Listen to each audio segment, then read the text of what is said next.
Hello. How is everybody doing today on a Wednesday night? We are glad if you're here early right now. We're glad you're here in the Action Lab with us on a Wednesday to get you through the week. We are starting out strong, and man, we have one of the biggest weeks of the Action Lab ever, Scotty. It's a big one. It's a huge one. And we're doing double show this week. We're doing an extra show for the NBA draft tomorrow, and we want to make sure that you guys are all there and you have everything you need here. So, 1, we have a big announcement today. 2, we're doing some mock draft stuff, and 3, we have our standard. We got to get on the news, man. There's a lot going on, Scotty. We got NBA. First of all, NBA draft, NBA free agency is coming up. You already have rumors trickling in, but we're in the middle of NHL and MLB trade deadlines and free agency. So, man, and we've had some doozies. We've had some crazy things happen so far, that some good, some not so good. And for our hometown Colorado Avalanche, it's not so good. Big hit today. We're going to get into that in a bit. So, yeah, it's been a whirlwind of a day, of a week so far. Scott? Yeah. There is some news that you may not have seen on the Avs front when we dive into that. That just recently came out right before we went on the air. But, man, it was a crazy day in the NHL for the Avs. A bunch of things happening in that level. MLB trade deadline, like we talked about, coming down to this home stretch here. There was a deal with the Rockies today made. Nothing crazy, but we'll dive into that, along with a pretty crazy deal between the Diamondbacks and Oakland Athletics today. So that one was an interesting one, in my opinion, and hopefully there's more to come. There's some intrigue with maybe Max Scherzer, obviously the National League All-Star starter and has won some Cy Youngs, possibly on the move. So we'll see what happens. Obviously, there's a couple other Rockies that are potentially on the block, like a CJ Cron and, of course, a Trevor Story. So everything's going to be interesting. We got some Olympic stuff to talk about. Of course, we're going to dive in here, talk to you guys about Simone Biles, get your thoughts on your opinion on, what happened there, whether we should applaud her, whether we should, demonize her. That she should have stayed in. Like, where are you guys at on that? We'll dive into all of this stuff on this Action Lab in a mock draft. We're going to hit a mock draft before tomorrow's NBA first and second round draft, the whole draft tomorrow night. We're going to hit a lottery mock draft tonight where we swap picks. Like if you were with us for the NFL one, we did that the night before as well. We're going to trade off picks and see how we see the lottery draft shaking out tomorrow before. Yep, man. I don't know how this isn't going to be our best show ever. It's going to be incredible. I'm so excited. Like, I was so excited to get through my workday just so I can get on the stream with all of you guys and chat it up with you guys. So make sure you're hitting us up in the chat with all of your opinions, all of your thoughts, especially on the Simone Biles stuff. That's very polarizing, depending on what way you're coming from it. We have so much to talk about. So, really quick before we go, before we jump into everything we have going on, we have to go because we are running. We might not have enough time, but you'll see above here, little follower goal. We need 2 followers to hit our goal tonight. Whether you're on Twitch, Facebook, on YouTube. Just hit that follow button, hit that like button. Make sure that you guys are here and getting all those notifications so that you can always be a part of our stream each and every Wednesday and each and every Sunday, and in this week's case, Thursday as well, because we don't do Thursday shows. If you don't have the notifications turned on, you might not know we're doing a draft special. It's our job to let you know here, but if you miss the show, you're out of luck. You missed out on one of the best shows of the year on draft night. But we don't want that to happen. So make sure you hit those follow buttons. It means a lot to us, but more importantly, hit that. Just hit us up in chat. Also, number 2, I want to thank a couple people for liking and following the stream on Facebook. We got James, who followed in Facebook. We have Ray, who liked us in Facebook. Dark Sage followed us recently on Twitch. Diacolith, the CJ, Yo-Yo, Marie Betts, Office Nike, all of you guys, thank you guys so much for being our recent followers. We are excited that you're part of all of our Lab Rat community. So, Scotty, before we dive in, I kind of have a big announcement. And you know what this announcement is, kind of. I do. I think I do. I mean, last announcement you didn't know, and that was with all the cool things that we got. Action Lab, you got the hat, I got the shirt. We got all the good stuff going for us here. So I have another announcement here, and we want to show you something that we're getting out of our comfort zone, but we're doing it for you guys because we love our community so much, and we want to grow our community. So we're right here. We're trying to grow this to be as big as possible. So again, hit that follow button. But in an effort to get more of us in the community, we did something crazy. We created a TikTok. Oh man. Let's go ahead. Hold on, wait. I got to get you guys. Let me turn down the music here for a second. I got to turn down the music because I want you guys to get the full effect of what you're about to see. Let's see. Let me go here. All right. So we created a TikTok for Action Lab Live. So if you're here, make sure you hit us up. We joined the TikTok community here.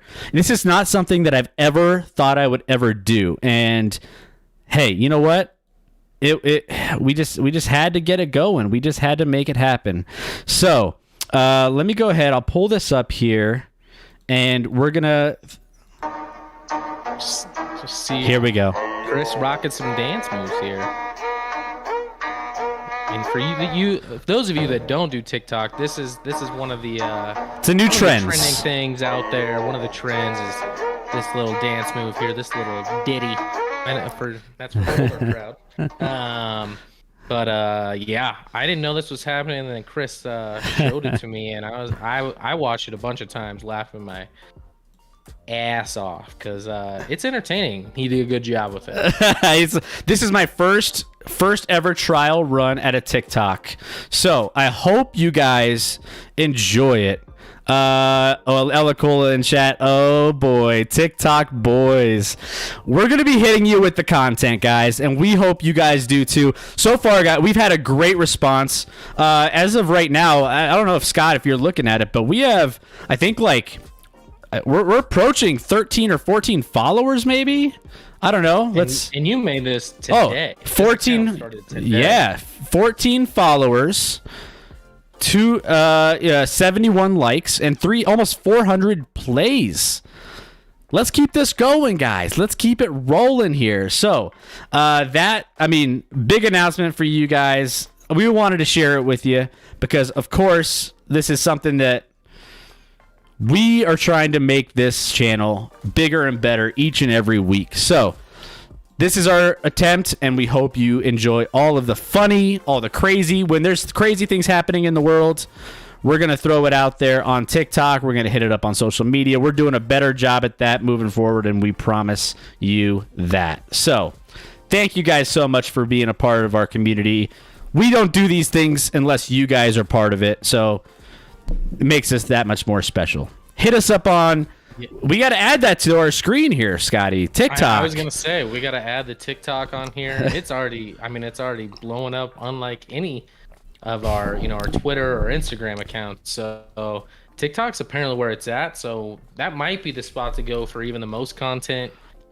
We'll see. It looks like fun. So I'm working on one myself. Woo! I don't even know what this is. Add in there, and you don't know what it is. I think it'll be pretty fun, but. I'm trying to figure out how to do all this stuff, so it's taking a little longer than I'd like. I did it. Yeah, I did it on the fly here. TikTok is the wave of the future. If you're not jumping on TikTok, I don't know what you're doing. So there you have it. Diacola, that's awesome. Love it. Sounds like we got some good support in the chat so far. Keep it rolling, though. Make sure that you guys check it out. And oh, man. And if you're against TikTok, I never thought I'd be into it, but you dive in there one day and you're going to be hooked immediately. I remember one TikTok I actually watched, and it was a person asking, the one thing you made fun of people for doing and thought you'd never do, and then ended up doing it. And then it transitioned to this guy, this country western hard ass 30-year-old guy in his car, and he said, "This fucking app." I was just dying. I'm like, yes. Like that's It's- exactly true. I'll tell you what, there's nothing that sucks you in more than TikTok. You want to, your productivity, out the window. It sucks you in. So be careful with it. We'll allow you to follow the Action Lab TikTok, Action Lab Live. That's what it is. That's your handle there. All one word. Look it up on TikTok. Action Lab Live. Yes. So that's our big announcement. Just be a part of our community. Keep it coming. Throw comments out there. We love each and every one of you, and we do it for you. So with all due respect to all the TikTok stuff we just got done talking about, all the big announcement stuff out of the way, it's time to get into the news rundown. We have some crazy stories coming up here, so don't go anywhere. And by the way, don't go anywhere, because after our top stories, we're getting going on our mock draft. NBA Belly, thanks for joining in. Let's go, fellas. Belly, you have a boy in the draft that you're keeping your eye on, huh? Little Duarte. Little Chris Duarte, yeah. Chris Duarte coming in hot with, could be going pretty high in this draft potentially. Who knows? Let's see where he lands on our mock draft here a little bit later. But Belly, good to see you, my friend. I miss you. I miss seeing your face. Let's dive in to the news rundown. Let's roll it. We got some new music too. I'm mixing it up on the music for all of you lab rats out there. We gotta hook it up. Scotty, you can't hear the music, but you know what? Nope. It's the same zero music I've always heard. I wish you could hear this music and just get hyped. Belly, good question. Are we selling those Action Lab tees? You know what? We're getting closer and closer to. It's something that we've thought about. We got the gear, so Scotty's got the hat, the Action Lab gear. Yeah. He's got a couple shirts and a hoodie too, but we got some. I didn't want to throw it all out in one night, so. No. I'm feeling this hat though. But we have there's a good possibility that we are, but we're also going to have some contests and things too. So, Belly, you interested in some merch? You want to rep the brand? I mean, we could take care of you, man. We could take care of you. Sweet colors too. They pop off the shirt, You should. I would hit that purchase button. All right, fine. You convinced us. We'll bring you guys. It's gonna take a little bit of time to get the logistics, but which is why it's gonna take a little. Like, it's not like a right away thing. We're working on it. And Belly being that Oregon boy, you throw a Nike swoosh on that shirt, and he's probably buying at least a dozen. We need to get at least a dozen. How do we get Phil Knight to sponsor the show? Phil, if you're out there, sponsor us. We'll hook it up. We already got some Oregon fans here that are ready to purchase. But Belly, thank you so much. It means a lot that you would even just say that. That's amazing. We're growing. At least a dozen. Oh man, missed you, buddy. All right, let's dive in. So, over the last week, we've had a lot happening. Now, we've covered this a couple times in the last week and a half, but we officially have Aaron Rodgers in Green Bay camp, and we have Deshaun Watson in Houston camp. Some things that those are words that I honestly weren't sure I was going to ever say, based off of where these two were situated in the offseason. So, what does that mean for the Green Bay Packers, and what does that mean for the Texans? Well, it's a couple different things. If we're talking about the Texans, they're already accepting offers and open to accepting for trades for Deshaun Watson. So, in that instance, teams are reaching out and they are fielding calls. So that's something that has changed. They originally were like, we're not going to, accept any offers. We're holding on, blah, blah, blah. You have all this stuff that came out with all the legal issues of Deshaun Watson. We're not going to get into that because we've covered that over and over. It's kind of repetitive.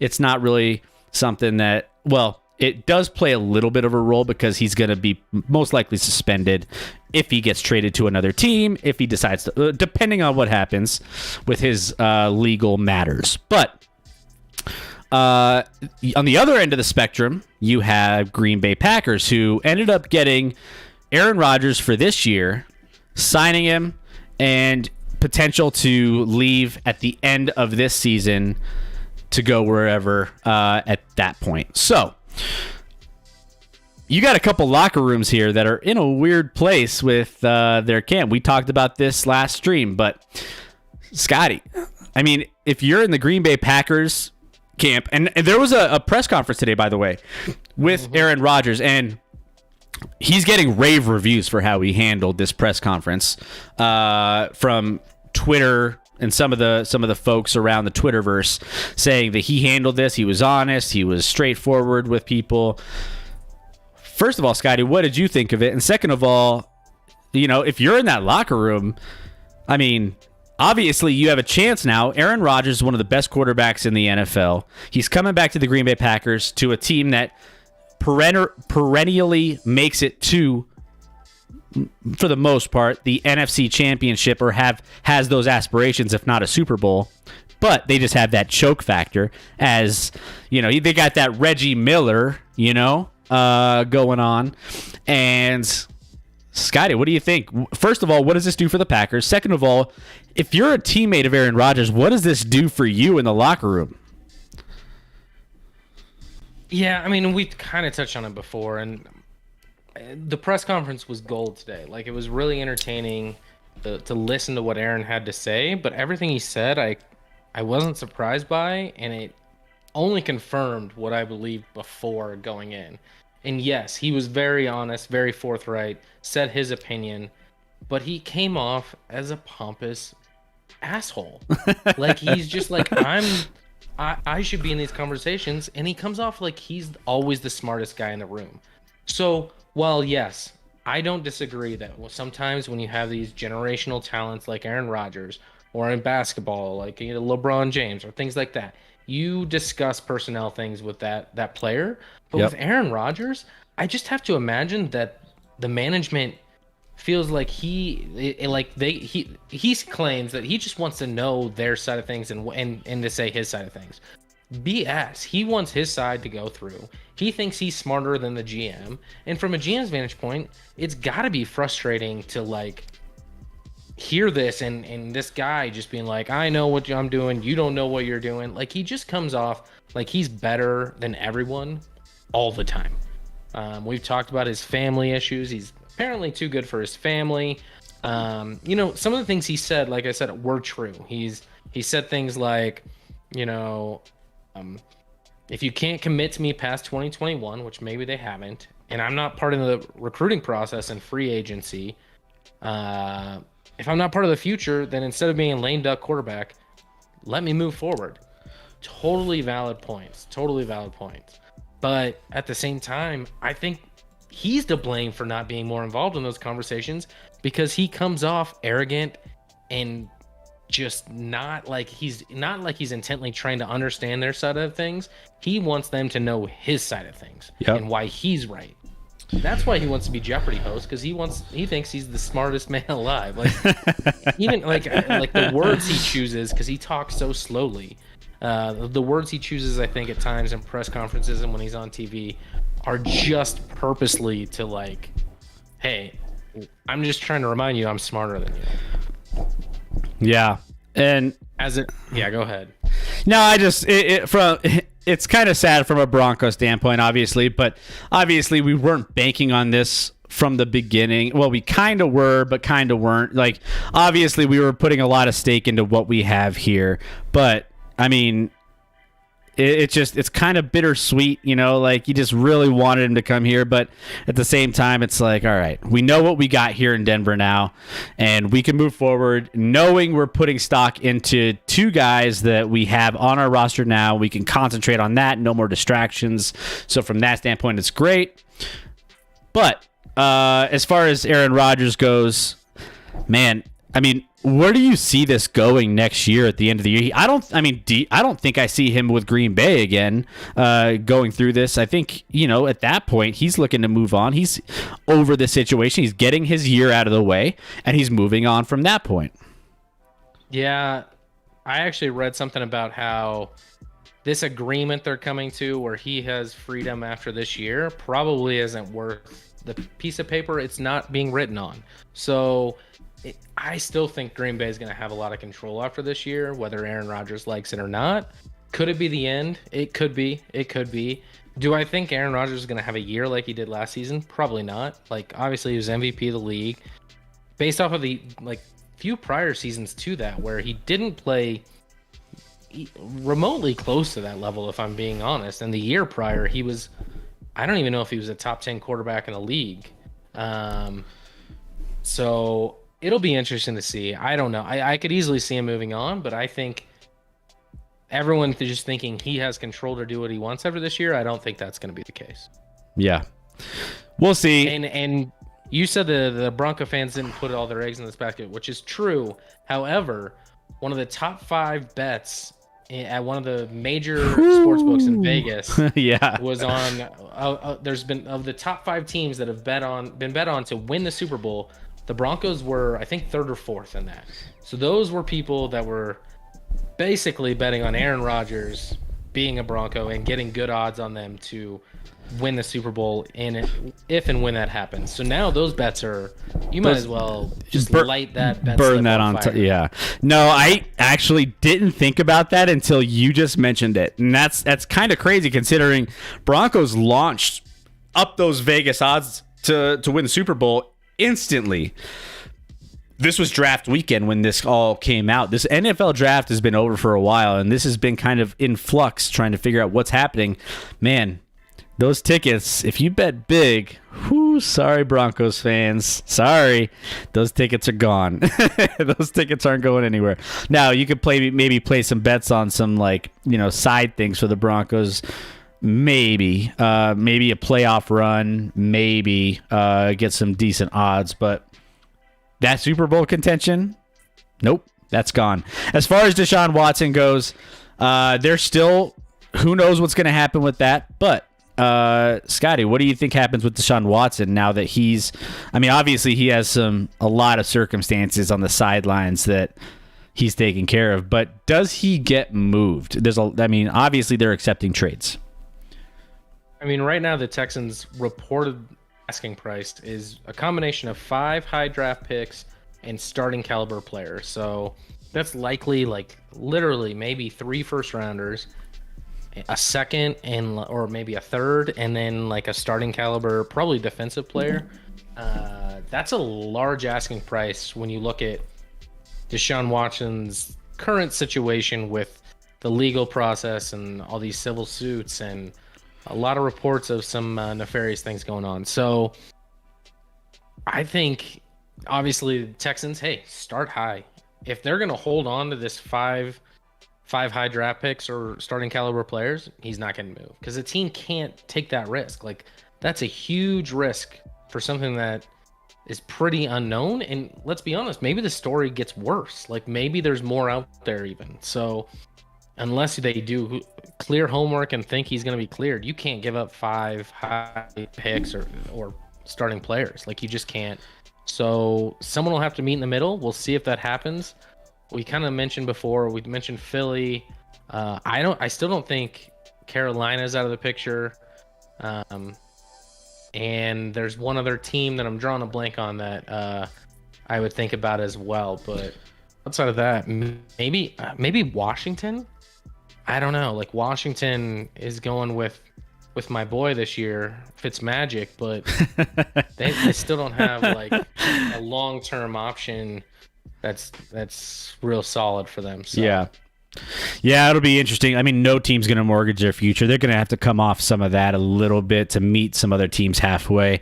Obviously, it's overbidding and just getting what you're trying to do there is you're trying to say, oh, instead of lowballing yourselves, just shoot for the moon, and then even if you get 2/3 of what you were wanting, it's still better than if you lowballed yourself in the first place.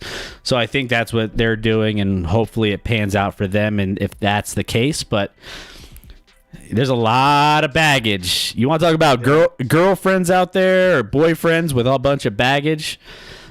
Red flags.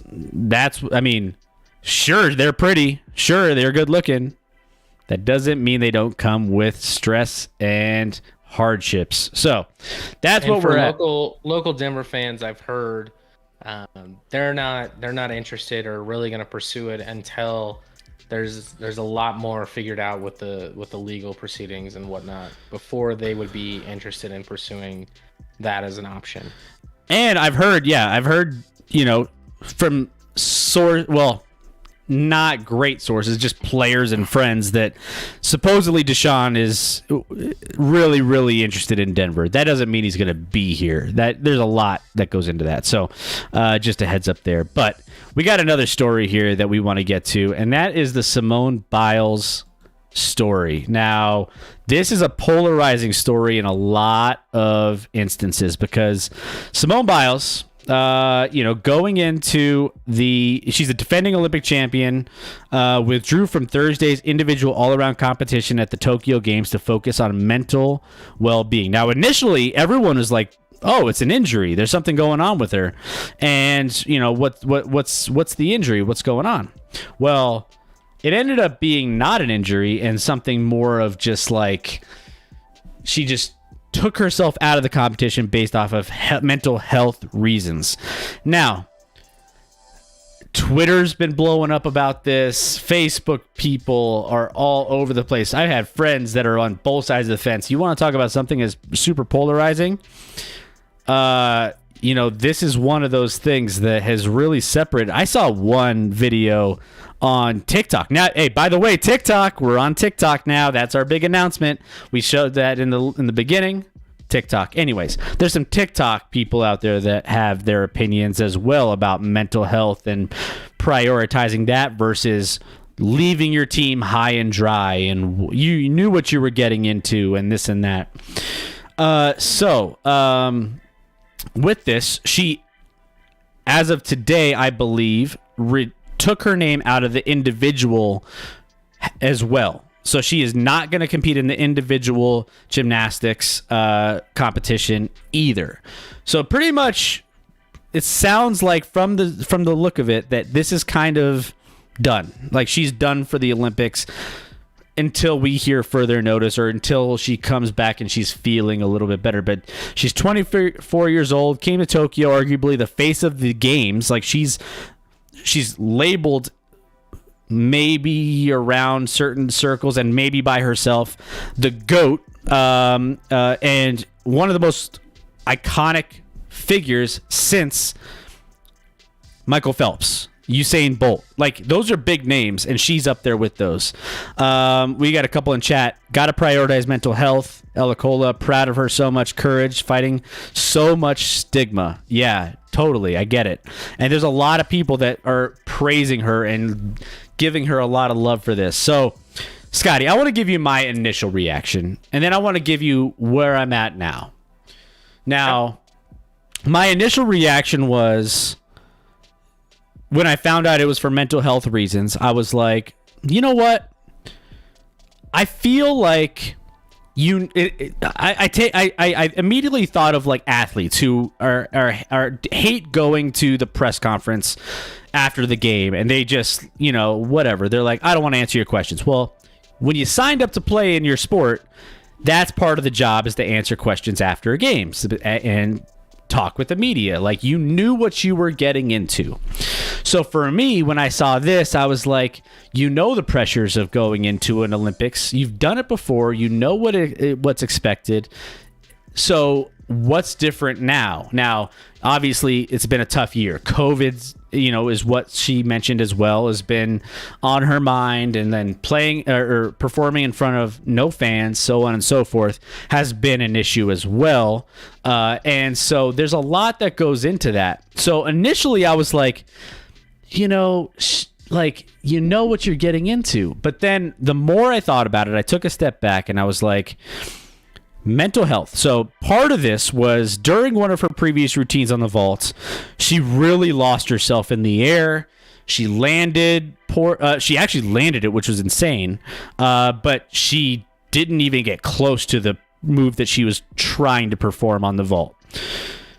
Now, I saw the mental health thing, because the mental health is important to me. My beautiful wife works in mental health, and she always tells me that that's a priority. I've always prioritized my mental health as well, with like meditations and different things to get me through stressful situations and different times in my life. So I get it. But I took that into account. I took the fact that she botched that vault. I took into account that there's injuries involved. If you botch something and head's not in the game and you can't compete at the highest level, one, you're letting your team down, and two, you're potentially going to give yourself an injury that could sustain over the course of a long period of time. So when you put all that into effect, mental health does play a big factor in a lot of not only letting her team down, but also her own physical health that goes past this game, past the Olympics. So I started coming back like, this is important. This is something that you should give her props for. The team is there. She has people that can be behind her, and this is something that is super important. So the more and more I got into this, more and more I'm like, this is a great thing that she did, and I give her props for it. Before we get to your opinion, Scotty, on this, I want to get to some of the chat. P. Nix, she has nothing to prove, and when she says she has the twisties, she loses where she's at in the air, like I just mentioned in there, and it's hard to gain it back. Could hurt the team more and seriously injure herself. Ella Cole in chat. In the interview, though, she said her symptoms were unlike any other competition. She listened to her gut instinct that something was wrong and did something about it. And she's glad I came around. Yeah, I did come around. Scotty, what are your thoughts on this? Because there are some brutal opinions about she let her team down. This is ridiculous. Like, she needs to represent. She let her, like, this was the biggest stage and she melted under the pressure and this and that. Like, there's a lot of those opinions out there, Scotty. Yeah, I'm kind of like you. I've kind of been torn on this a bit. I say torn, and maybe I'm even more like you, where I may have thought initially a little bit one direction and then moved to another. Initially, when it came out about mental health, I went to, obviously there's a lot of takes out there that talk about other athletes. So like, would people be praising LeBron James if at halftime of a Game 7 in the NBA Finals, he decided his mental health wasn't in a state to continue to proceed? No, he'd be torched. He'd be absolutely eaten alive on the internet. Like, yeah. That wouldn't be acceptable. Fair or not, it just wouldn't be like that. But a lot of people were praising Simone, and I'm like, who knows fully? None of us know fully behind the scenes what her mental state was. Like, I don't think, like, when people talk mental health, they automatically assume like depression, things like that. I don't even know if she was depressed. I think she had a sports, what we call, and P. Nixon referenced twisties, which I guess is the gymnast term for it, but most people know it as the yips. That's what I know it as, the yips. I've seen it in sports where there is some sort of mental block there where, I don't know if you remember, like Rick Ankiel, pitcher back in the day for the Cardinals, was dominating. Then all of a sudden, he couldn't throw a strike to save his life. Now, obviously the Olympics are once every 4 years. It's the biggest stage these athletes are on. She won, I just had it up, she won gold in, she absolutely dominated the Rio Olympics in 2016. She won gold, I think, in the team competition, all around, which is, she was obviously the best gymnast there, along with vault and floor routine. She won gold in both of those, and then bronze in the beam. So she dominated. She has done things as a gymnast and moves. There's been new moves created based off of what she's done, like named after her.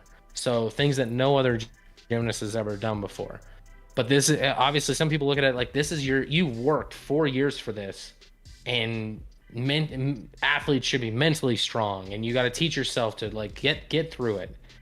But I don't know, like you talked about in gymnastics more than a lot of other sports out there, maybe any sport, when you have like something the twisties or the yips, you're liable to significantly injure yourself, which can be, you know, either life threatening or even, you know, serious repercussions as far as, you know, quality of life, things of that Yep. nature, not only from a mental but from a physical standpoint.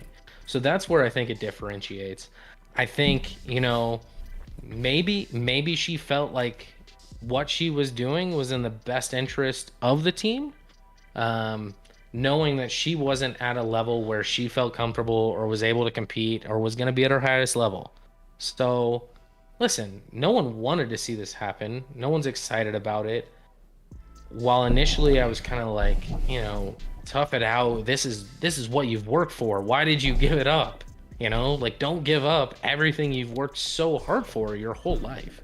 But at the same time, you've got to make sure you're in the right headspace. If you're not in the right headspace, especially with gymnastics, any little false step or move can deteriorate your score, your team's ability to win, and your physical health moving forward. And if she just performed terribly, if she cost the team everything, that's only going to add to whatever mental things are going on in her mind. Well, So, yeah, absolutely. People are I going to think say, ultimately, I think she did what she felt was right. Agree or disagree, she made that decision. And I even the people that are upset by it, you don't have to necessarily praise her for that decision if you are frustrated with it. But I don't think you need to like throw her under the bus by any means. no. Yeah, and I 100% agree. Like, it's just one of those things where if she injures herself or if she lets her team down and doesn't perform to the peak of her abilities based off of her mindset, we're thinking back to this and be like, you let your team down in that instance. Like, you should have taken your, like, we talk about this in other aspects of, like, if you're not able to play at a high level and help your team win, take yourself out of the game and put someone in who can. Now, when you're talking about elite athletes like her, I mean, even her injured is better than a lot of athletes at their very top. So that's taken into account here from a different standpoint.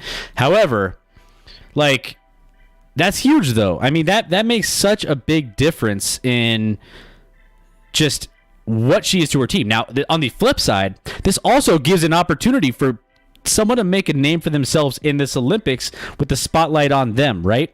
With anybody up, it's next man up. It's always, regardless of sport. Basketball, someone gets hurt, next man up. NFL, quarterback gets hurt, running back gets hurt.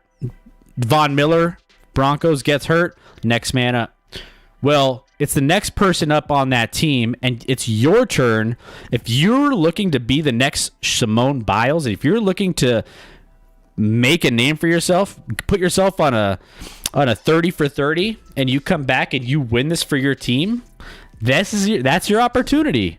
So that's what you should do, and take that as something that is you can do for your team. You're there with the Olympics just with everyone else in your team, regardless of any. You're the best of the best from our country, so you should be able to do that. Let's see, what do we got in chat here, Scotty? We got a lot. Ella Cola's just continued on. You know, it's awesome because she's such a huge public figure and models that gold isn't worth the cost of suffering mentally and physically. Diacola in the chat, not to be confused with El Acola.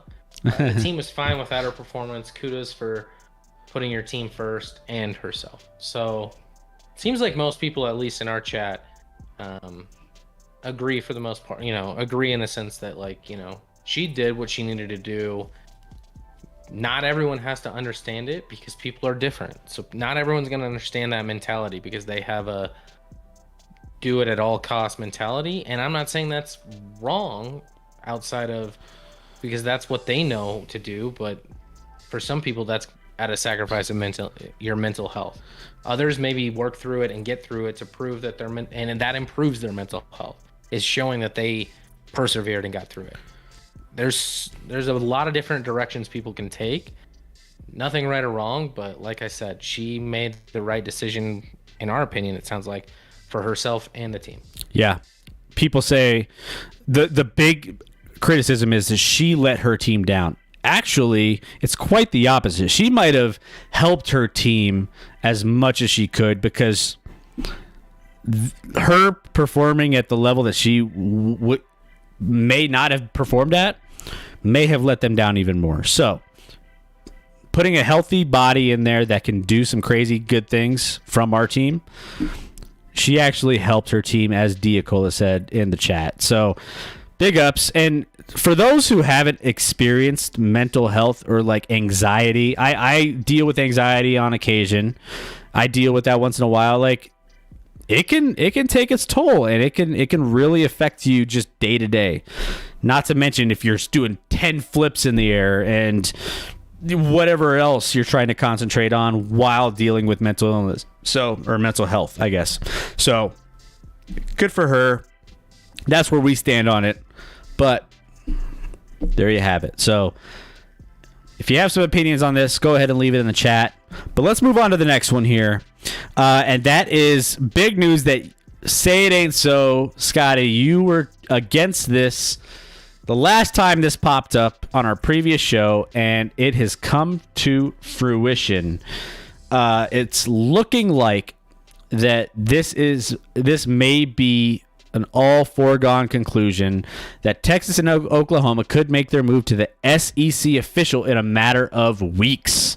Austin American Sports Statesman reported Friday that a Big 12 source believed talks between the SEC and two schools have been ongoing for more than 6 months, though the SEC member Texas A&M had been left out of the discussions.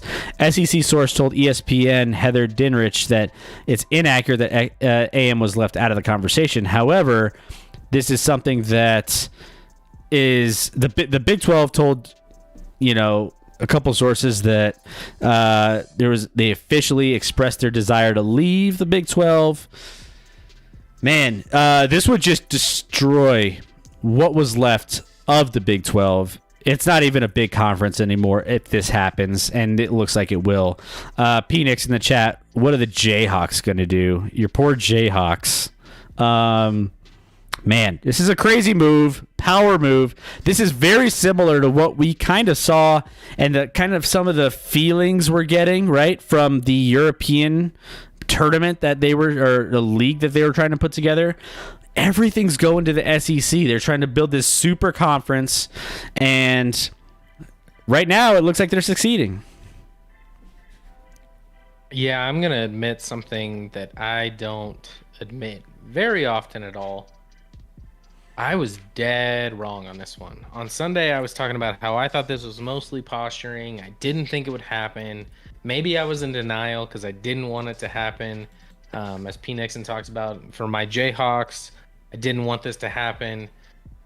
But it looks like it's obviously happening. They put in their formal, request to SEC to join, which was like the most awful request written paper I've ever seen. It was basically like, hey, we'd like to join your conference. That was about all. So clearly they know, they put no effort in it. So they know the SEC is going to take them in. They basically need 11 of the 14 current members to approve it. Sounds like maybe they'll get 13. I don't think they'll get Texas A&M. That's the only one that's in the way of them at all, it sounds like. Hey, Marie, how you doing? Marie, it's been a while. We've missed you. Oh my gosh, it's good to have you back in the lab. Love it. I still hate this. I don't like, this happening at all. I don't think it's good for sports where everyone just... But it's even become more interesting in the last couple hours. Basically, the Big 12's come out with a basically press release where they're posturing to perhaps sue ESPN, their TV partner, who they believe has worked with these teams to join the SEC as well as trying other Big 12 teams to join the AAC, the American Athletic Conference. Basically, ESPN, which owns the SEC network as well, they signed a $3 billion deal that will air all SEC sports starting in 2024. So it's in their best interest to pull teams like Texas and Oklahoma into the SEC, which they have all the rights starting in 2024. As well as when you look at, obviously they have a deal with the Big 12 right now, but that expires in 2025. They have deals with the AAC along with the ACC. So Big 12 is now furious at ESPN, feeling like they're manipulating this and posturing teams and talking to teams to position them and conferences in what aligns with their, financial interest, which would be super disappointing. Like, ESPN should not have a role or play anything into this aspect. And for, it sounds like money's the bottom dollar, not only for ESPN, but for these, athletic directors and presidents of schools who just don't even care and are like, hey, this is going to help our school out, so let's do it. But I just don't like it. I don't like it at all. What happens to the Jayhawks? My Jayhawks, I have no idea. I've heard maybe Big Ten, but I don't know if the Big Ten will take them. Like, obviously football's the big thing, and the Kansas is not, I don't know if people know this, not been great at football recently, or mostly ever. Despite their prominence in basketball, we'll see.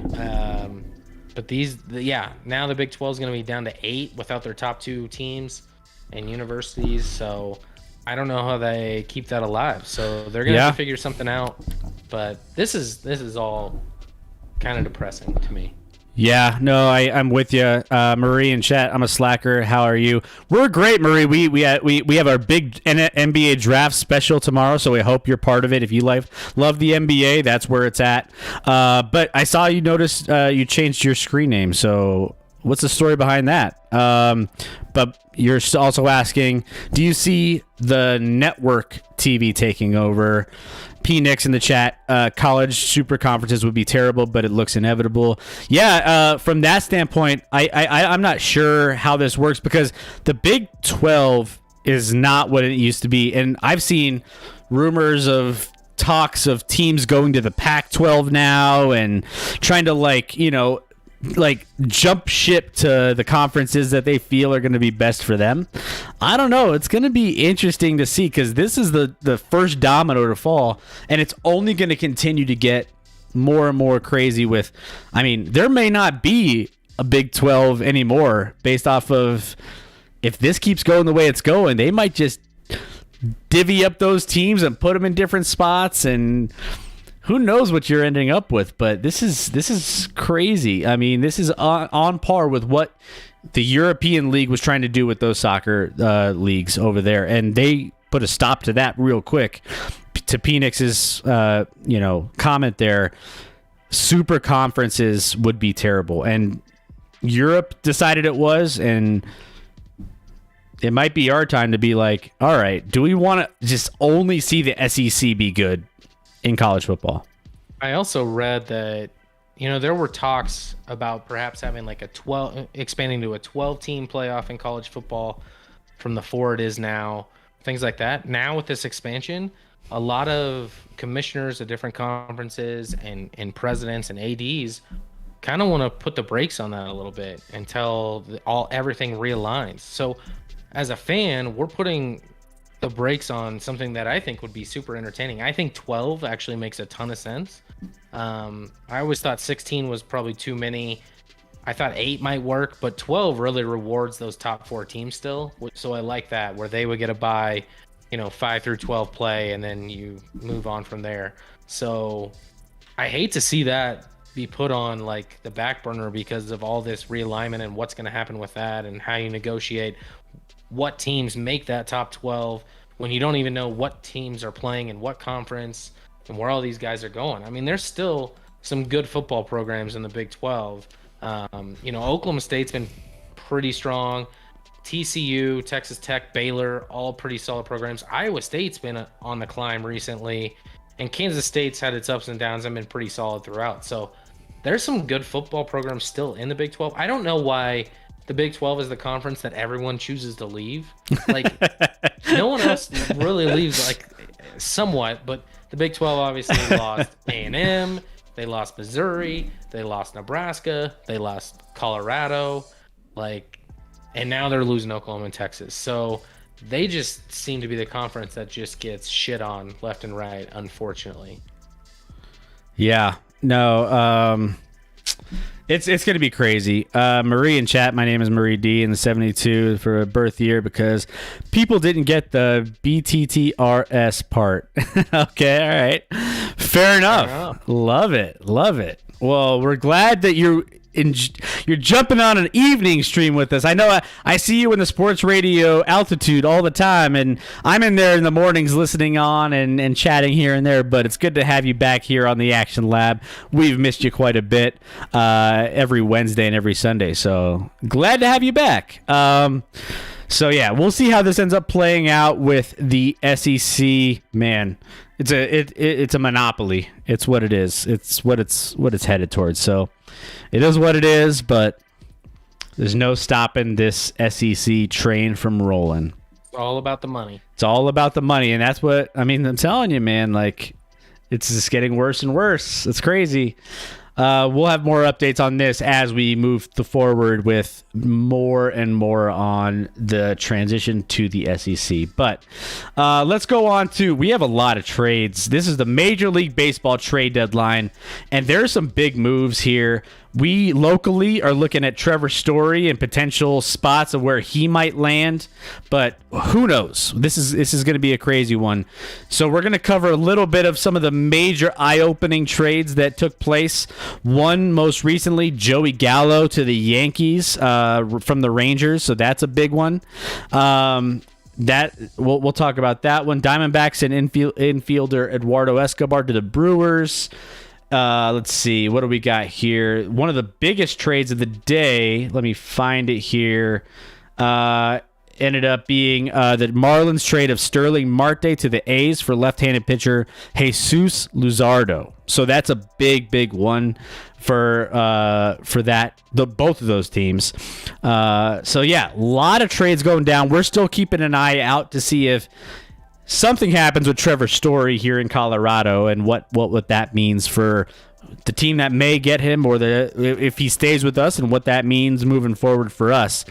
Marie D. Bittersweets. Thank you, guys. And the morning show is a bunch of nuts. Yeah. Still no Story. Yep. That's true. Yeah. We'll see what happens with the Trevor Story situation. It wouldn't shock me if he doesn't get moved. That doesn't mean I think he's coming back, and I don't have any inside info, but there's different GMs out there that don't feel like Colorado really wants to move him necessarily, and feels like even if they get that compensatory first round pick next year, if Story moves on in the free agency after giving him a qualifying offer that he doesn't take, that they'd rather have that than some of these things they've been offered. Obviously, if there's a great offer they love out there, I think Story's on the move. Story hasn't necessarily helped himself and or the Rockies this year by not playing quite at the level that he's accustomed to in years prior. He's kind of had a down year this year. Rockies did make a move. Finally, they did trade Michael Givens, the reliever. The ironic part of that is they traded with the Reds, who they traded away one of their minor league pitchers, the Rockies did, in the offseason, Case Williams, to the Reds, along with our former pitcher Hoffman. And now Case Williams actually comes back in this trade. But he's a local boy. He went to high school. We drafted him out of high school from Douglas County High School. Still 19 years old, young, along with another pitcher they got that's at the low or A level, and Noah Davis, who's a little older. So not a huge trade, but not surprising they moved on from Michael Givens. You talked about that, Starling Marte trade. That one was surprising to me. I did not see that coming. And not to mention, Starling Marte is going to be a free agent. Luzardo the pitcher for the A's, was one of the top prospects in baseball 2 years ago. Pitched really well as like a 21-year-old last year. Struggled this year for sure, but a guy that like has been seen as very up and coming. Now Starling Marte's a fine player, batting over 300 this year. Is certainly going to help the A's out this year. And I think the A's always look at a cost vantage point that they have a lot of guys coming up on arbitration that they have to pay more money to, and they don't like to pay money to players. So they felt like, moving on from Luzardo, Starling Marte's a free agent after the season, and they're actually not paying any of his remaining $4.6 million salary, as the Marlins agreed to cover that for the remainder of the year. So this one's, when you don't often see a player for player major league level trade like this. I don't even know who. I kind of like the Marlins getting Luzardo. I think that makes more sense than the A's grabbing Marte, in my opinion. Even though Luzardo struggled this year, Marte's 32. I don't even think the A's are going to re-sign him. So they're basically borrowing a player and giving up one of the top prospects in baseball from 2 years ago, and a guy who's just had a bad season but played well last year in the major league level. So, yep, I don't like it for the A's, honestly. It sounds like another rumor out there, another big one, is that the New York Yankees are close to reaching an agreement to add Joey Gallo. Obviously, he was here in the Home Run Derby in Colorado, power hitter from the Rangers. It sounds like that is about to be finalized with a bunch of I think there's like 5 or 6 names heading back in this. So it sounds like that's a done deal. Gallo, Story was rumored to be a potential candidate in New York. I don't know if getting Gallo, obviously they're different positions and different players, takes him out of the Trevor Story sweepstakes, but very well could. So yep, we'll see. We only got a few days left here.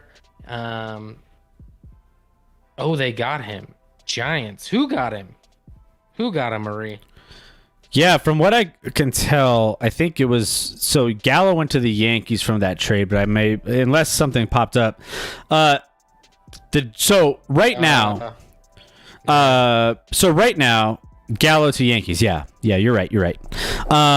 So there's a couple, as of this afternoon, the Athletic was reporting a couple of rumors. So the Giants and Dodgers are front runners to acquire national ace Max Scherzer, but they're not close to the finish line, according to sources. Also, I was told not to rule out the Padres, Red Sox, and Rays in the Scherzer sweepstakes. So there's a lot of teams. Scherzer's go like, could be going in a couple different directions. Boston Red Sox are encouraging Chief Baseball Officer Chaim Bloom to make a push for Scherzer as well. So Scherzer is a well sought after possibility for these teams. But another report from the Athletic, rumor mill, nothing crazy. Get your popcorn ready, as New York as the Mets and the Yankees, as you mentioned, are expected to rock the deadline. You might need an extra, butter and salt for, the Mets here. I'm hearing the trade sending Trevor Story and right-hander John Gray from Colorado to New York could be a possibility. But that's just that was earlier today. That was a report by Jim Bowden at 2:09 p.m. this afternoon. So I don't know if that's changed since this report's come out, but Marie in chat, Giants looking at Story. Yeah, I see a lot of those stories with the. I thought you meant it was a done deal, and I'm like, did I miss it? Like, normally I get an email right before they press release it with any transactional news. So I was like, I don't want to look at my phone right now and look at that while I'm on here. But yeah, I've heard that a lot of Giants rumors, they're trying to add a bat. Whether that's Story or Chris Bryant, I've heard a lot of Story talk. So it's unusual that you get a lot of interdivisional trades like this, but maybe everyone's just anti-Dodgers. So they're like, as long as we're not trading them to the Dodgers, it's okay. I don't know. Yeah. But As far as Story and John Gray being a package deal and something, maybe, but I'd be surprised. Yeah. I would be more surprised if John Gray got moved over Trevor Story. I think the Rockies really like their starting rotation right now and would love to try and re-sign John Gray in the offseason. And I think John Gray likes it here. So I don't think that's an impossible feat. Whereas I'd be surprised if they were able to re-sign Trevor Story. I think there's potential to sign John Gray. Yeah. Yeah, there's a lot that could still happen. When does the trade deadline end for the Major League Baseball right now? When does the cutoff? I believe it's the 31st. 31st. So we got a little bit of time. This is still getting fired up. A couple more days left. So we'll see where this ends up slotting in. I'm sorry, it's the 30th. It's Friday. Friday. Okay. I don't know why I thought Friday was the 31st. I don't know what day is what. It's Friday, 2 p.m. Mountain, 4 Eastern. So we're gonna have a lot to talk about. We might even talk. I mean, who knows? We might be getting through some slow times in the draft tomorrow. We might talk some MLB if there's some big time trades that we need to cover. We're gonna cover all of it. We're gonna cover the NBA draft tomorrow night, and we're gonna cover anything else that ends up popping up across the board. So keep your eyes tuned on all of the Twitter, all the headlines, so that we can keep you up to date with all the different details, and you can come on the show and tell us how either upset or happy or both that you are, regardless of what happens with any of these players. Locally, Trevor Story, it sounds like a if or when, not if he gets traded, but again, locally, I've heard a lot more that he might be staying as opposed to leaving, but that we always hear stuff like that, and you never know. So keep your eyes tuned on everything, and we'll keep you posted on our end as well. So let's get into it. We have some bad news that we want to get into in our next.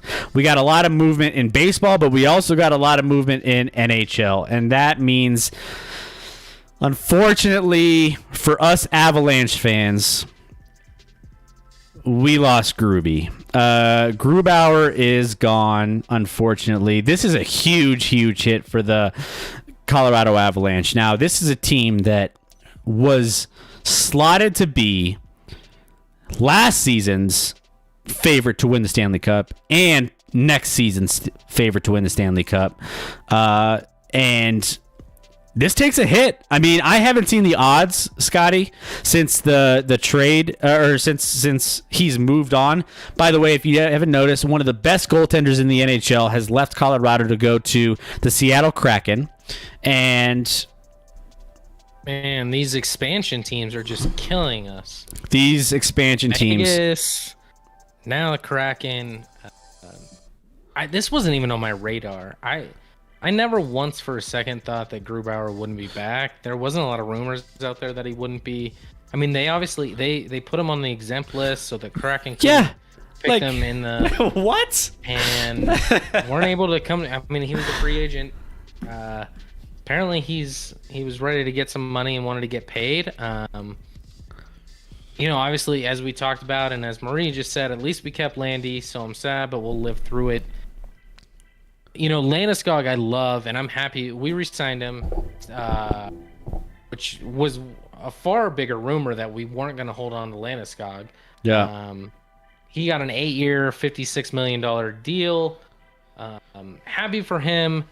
But if I had to honestly choose, I'd probably take Grubauer over Landeskog. Oh my gosh. I would. I know Landeskog's the captain and leader, but he's also, in my opinion, the third best offensive player on that ace line. He's definitely behind McKinnon, and I like Rantanen a little more. Landeskog has a little more toughness, grit, and that's needed on that line, and that line works so well because of that. But I'm always going to take skill players over some toughness and grit. Not that he doesn't have skill, because he does, and he's a two-way player. Landeskog is phenomenal as a defensive center. He's great on face-offs. He's great in the offensive zone, and he's obviously a wonderful leader because he's been our captain for the past few years. But losing Grubauer was just heartbreaking. And then something else happened. The news keeps coming. So the Avalanche, after hearing Grubauer left for the Seattle Kraken, went out and made a trade today. Have you heard this, Chris? So I mean, I've been prepping for the show, and it's been I haven't really kept tabs as much as I need to. But we went out and we have our new goaltender. They traded within hours for Darcy Kemper from the Arizona Coyotes. So here's a guy. Now, here's what they gave up. They gave up next year's first rounder, along with Connor Timmins, a young defenseman, shown a lot of promise, but not necessarily like we're pretty deep and solid on the defensive side of things, where he might have been like the borderline number 6 defenseman on the team. A first round pick is a lot, along with a potential conditional third rounder in 2024, depending on, and I don't know what those conditions are. But we were desperate. We had basically nothing left on the roster after losing out on Grubauer. We basically had Pavel Francois. That's not going to cut it on a team that has Stanley Cup aspirations. So they move quickly. Credit on that. Here's a guy in experienced 31-year-old Kemper. Some of the stats on him and here's what's weird. As I read this whole article, Grubauer 6-year deal worth $5.9 million annually. So it's not like it's a huge deal. Marie in the chat shows me that we're rolling with Francois, but I saw a lineup with friends as the backup. Yeah, I think when you give up a first rounder and Connor Timmins, you're planning on that guy being your starting goaltender. You're planning on Kemper being your starter. I saw the stats, and now I'm losing them in here. Over the past 3 seasons, there's a stat that he has 44.1 goals saved above average, which ranks 12th among all goaltenders over that stretch, and actually just in front of Grubauer, who was at 42.5. Last year, though, Kemper was 10-11-3 with a .907 save percentage, which is lower than his .920 over his career, but not significantly, on an Arizona team that was not very competitive at all. So we'll see what he has, and hopefully he can be a guy that can replace Grubauer and we forget about Grubauer and move forward with this. But I think he's going to be the starter. He has to be. I mean, it sucks to lose the league leader in shutouts, right? I mean, he was just unbelievable. Joe Sakic today on Grubauer negotiation, quote, "It was one of those negotiations that we couldn't get to the number that he was at. We'll be circling the phones. We have 2 or 3 other goalies in our mind." Now, in my here's what I've always mentioned, that once you get to the playoffs, goaltending, and even in the regular season, obviously, goaltending is everything. Like, you get one goaltender that is hot, they can win you a Stanley Cup. Like, it's that simple. And when you have a good goaltender that is going to be money, I feel like you got to prioritize that. And to what you mentioned about Landeskog, I was just like, if you were to give me a choice between the two, I would prioritize goaltending. Because goaltending is just there's a handful of guys that are really top tier, and then it falls off. And you just don't know if you're going to get the consistency that you need from your goaltending, especially in the playoffs, especially with like injuries and everything else that pops up. Like, it's just, you really need somebody that you can count on. And Gruby was great. I mean, he was somebody that you really needed. And so for me, this also tells me that Joe Sakic is really confident in the defensive side of the puck. This tells me that he's confident enough that we could defend well enough where if we lose an elite goaltender like Grubauer, we can kind of facilitate that with our defensive side of the puck, and they could potentially just help that goalie out a little bit more, and we have the capabilities to do that. So I trust Joe Sakic here. Joe Sakic hasn't made too many rough decisions in his tenure with the Colorado Avalanche. So from that standpoint, I feel like I'm taking a step back, a deep breath, and just saying, okay. Trust him a little more than, say, like a John Elway or something. Yeah. May a lot more than John Elway, by the way. So I got to give Joe. I got to trust in Joe that he's going to make the right. The Nuggets and the Avalanche have made really good decisions from free agency and from a drafting side of things. So here's the thing. I'm going to give him the benefit of the doubt until this starts backfiring on us. But Marie in chat, I don't think you're going to see the play you did out of Gru. Ever since that puck hit him in the back, he wasn't the same, but we'll see. And way more when it comes to the GMs. Versus, way more. Yeah. You know what I will say when you're comparing like a Landeskog to a Grubauer, the position in general, goaltender in hockey can be up and down. Where there's some elite of the elites that consistently do it every year. And there's some that go through great stretches and then have rough stretches and then bounce back again. And you don't know if or when it's going to happen. And I feel that like with goaltending in hockey, that can happen a lot more than a position player, perhaps, where I don't think we're upgrading the position by any means. And I don't think he's going to play even to the level of Grubauer.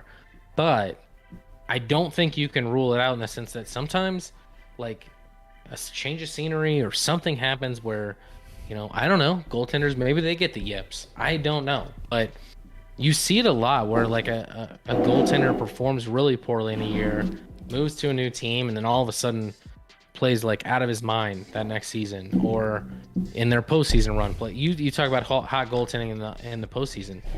That at times can kind of be random. There's a few guys out there. And there's other goaltender news we haven't even touched on yet, like the Marc-Andre Fleury trade, which is wild. Division opponent in Vegas, trading Marc-Andre Fleury to the Blackhawks, which I have no idea what the Blackhawks want to do with Marc-Andre Fleury because they're not close to touching a Stanley Cup. So why are they trading for an expensive old goaltender? Now, is he good? Of course. He won the Vezina last year. But it makes no sense to me from Chicago's. And then Marc-Andre Fleury's like, I could retire. I don't want to play here. So if I have to play in Chicago, I'm just going to retire. There's rumor that his former team that he won the Stanley Cups with in Pittsburgh with the Penguins won him back. So that's just like a whole whirlwind and circle of like, what the hell is going on there? When's the last time you saw two of the top goaltenders in the NHL just two of the top three up for the Vezina this year? Just all of a sudden they're on new teams. Like what?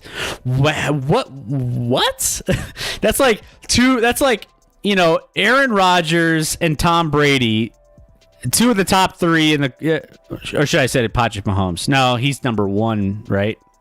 Yeah, I'll take two and three. Mahomes, neither of these guys are on Mahomes. Get out of here. But yeah, like that's like two of the top quarterbacks just changing teams in the offseason of the same year. Like, it's so weird that you get goaltenders that are the best in the league. They stay put. Like, you keep them. So this is strange. But the whole drama and the saga behind this, by the way, if you didn't hear, Marc-Andre Fleury got blindsided. He wasn't happy with Vegas.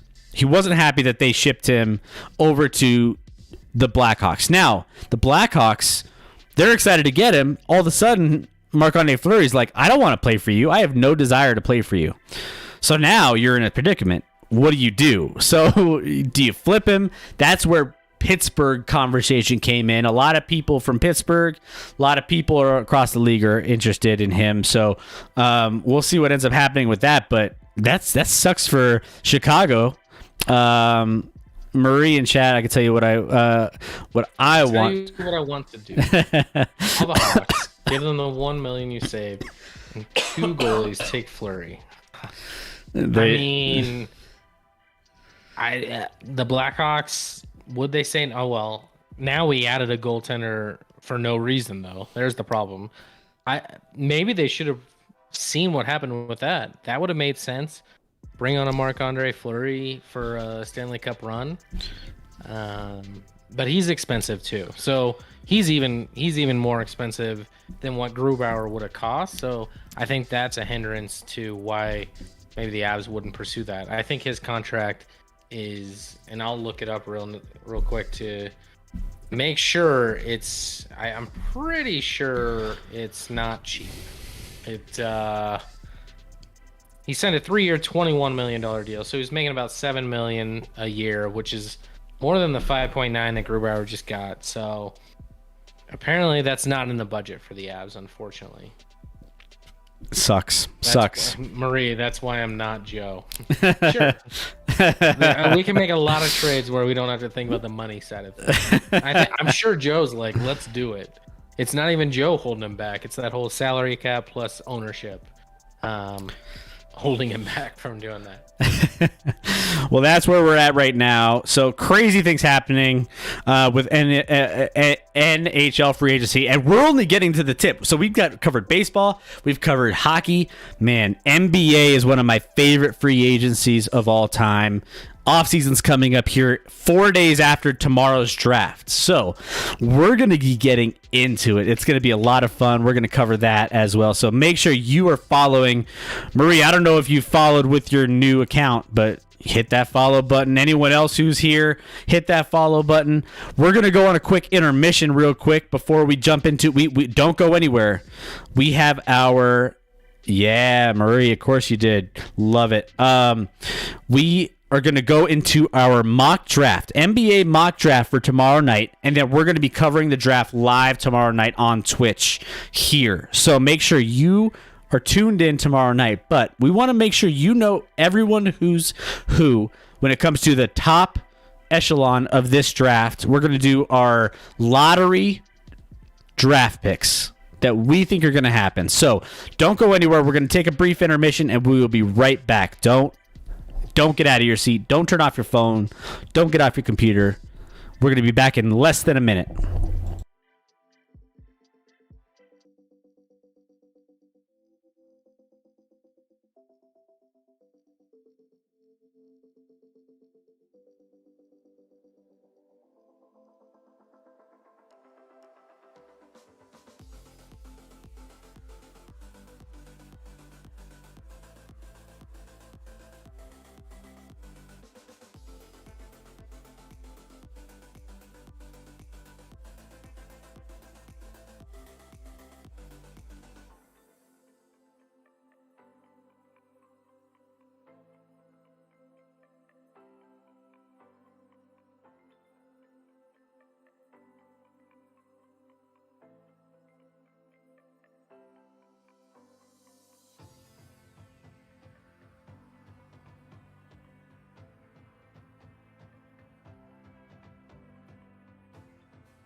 All right, we are back from our little brief intermission. Hope you guys are enjoying all the content that we always put out here each and every Wednesday and Sunday. So we have something big for you guys, and we want to touch through this. We did this for the NFL draft, and we did a mock draft where Scotty and I went back and forth and picked our best spots for each of these picks coming up in tomorrow's upcoming NBA draft.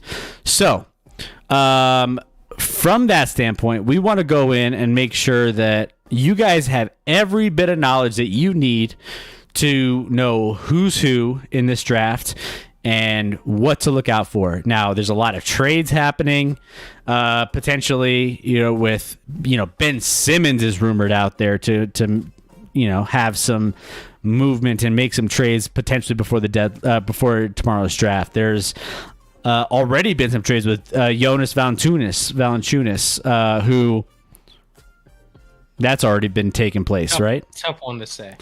Jonas Valanciunas. Yeah, with a J. Steven Adams and Eric Bledsoe moving the other direction. So that was an interesting deal.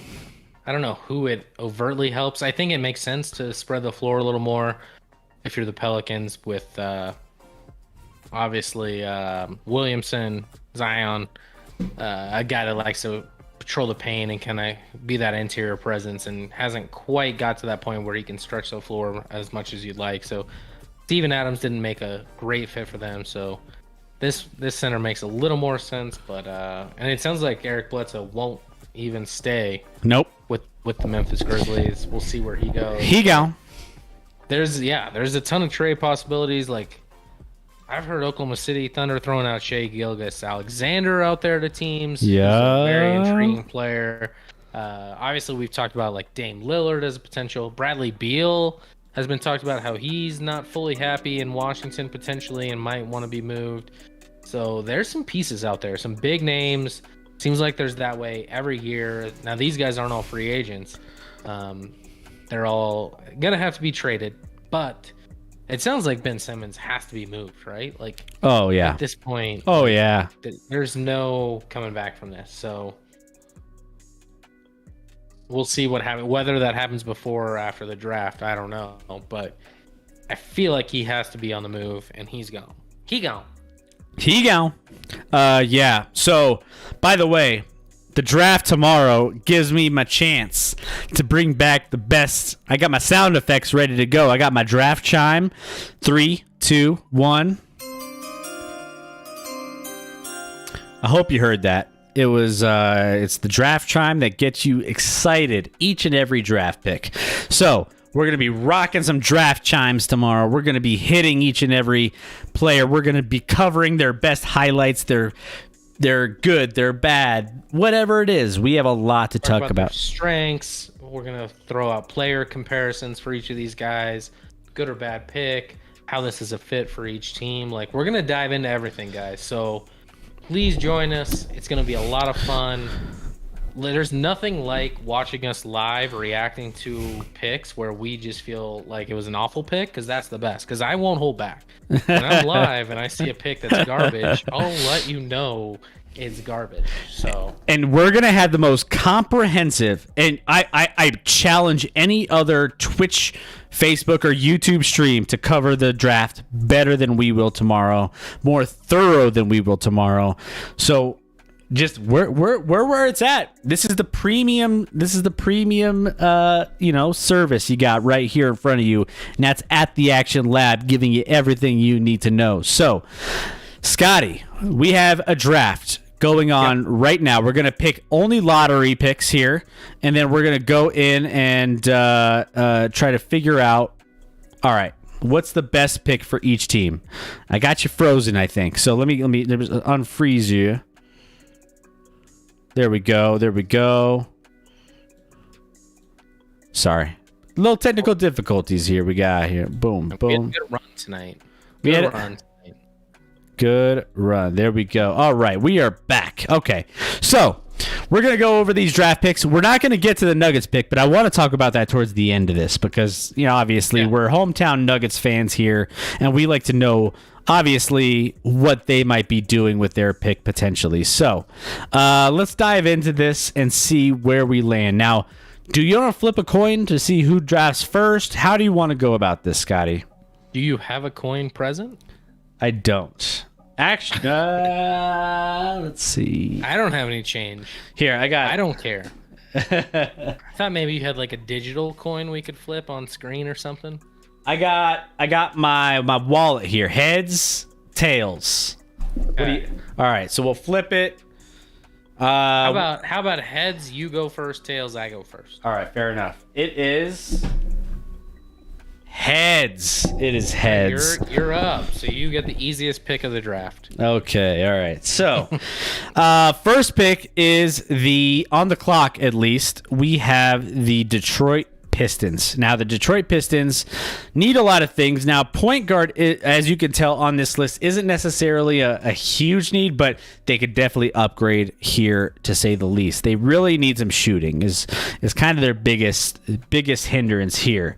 So, this seems to be consistent across the board. Cade Cunningham is just too big to pass up from any standpoint. So, at this point, I'm not going to waste any more time. I'm going to take Cade Cunningham to go to the Detroit Pistons here. By the way, I will say, Scotty, last time we did our draft for the NFL, we were pretty spot on. We were pretty close. So if we didn't nail it, it was within a couple picks for sure. And I feel like the NBA can be unpredictable, especially recently. It's been more unpredictable than I've expected. So we'll see what happens, and I feel like there could be a decent amount of trades that we're not going to account for here, of course, because that's too hard to predict, and you can't go down that road. So we're going to stick to the teams that have those picks right now and hold on to that. And with that, I believe I am on the clock with the number 2 pick with the Houston Rockets. Yep. The Rockets pretty much almost have green across the board as far as player needs on that. Point guard, shooting guard, center, and like a pretty decent need at small forward and power forward. This is a roster that is a long way from competing. Obviously, trading away James Harden last year can use a lot of pieces. I'm going to go ahead. I'm going to take what I think most prevailing people assume will happen here and take Jalen Green. Jalen Green, the shooting guard, played in the G League last year, so not a lot of people have seen him in action on a live stream because he didn't go to college. But here's a guy that can just fill it up. We'll talk about player comps tomorrow, but this guy can shoot, he can score, he's got all the potential in the world. He's athletic. There's still parts of his game he needs to improve on. He's not the floor general and IQ level of Cade Cunningham at number 1, but he's probably more athletic and is probably a better shooter right now than Cade Cunningham. So he goes to Houston. Adds an elite 2 guard that they should be excited about getting. Yep. No, I think you're right on point there. I don't see Green falling past 2. I think he's right there in the mix. So that leaves number 3 for me, and we have Cleveland Cavaliers on the clock. So Cleveland Cavaliers, a couple team needs here based off of this chart that we have here on our screen. Point guard and power forward are pretty much kind of their bigger needs here. Now they're well under the cap. They have a lot of roster movement that could be potentially happening here. But from what I can tell and from everything I've seen, it looks like Cleveland Cavaliers, at least for me, are going to take center Evan Mobley from USC. He's a great... We're going to dive into a lot of this tomorrow, guys. We're probably not going to go super deep into these, but tomorrow we're going to cover all the ins and outs of what they are all about, whether that's their, again, strengths, weaknesses, whatever, their best fit. And Evan Mobley is going to be that pick for the Cleveland Cavaliers. Makes sense to me. Makes sense to me there. If that's not 1, 2, 3, I'd be pretty surprised, actually. By the way, if you're betting I think this, 4 is actually where maybe we could take a turn. But 1, 2, 3 to me seem pretty obvious at this point. Yeah. By the way, if you're betting this, there's a lot of bets for the NFL, for the NBA. I wouldn't be surprised if you take those 1, 2, 3.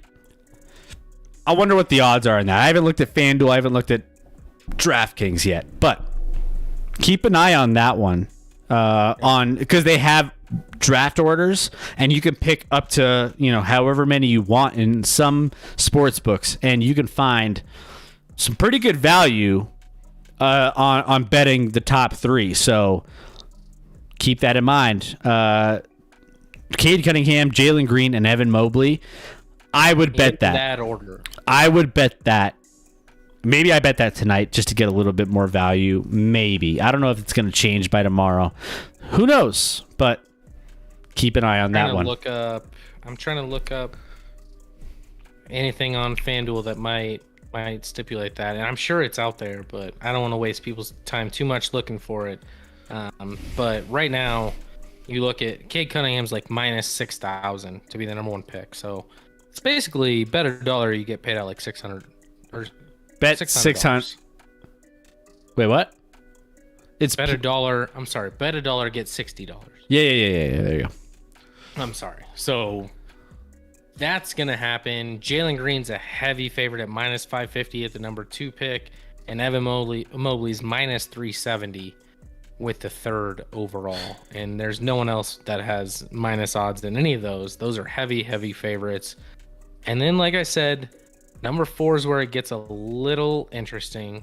And I have the number 4 pick.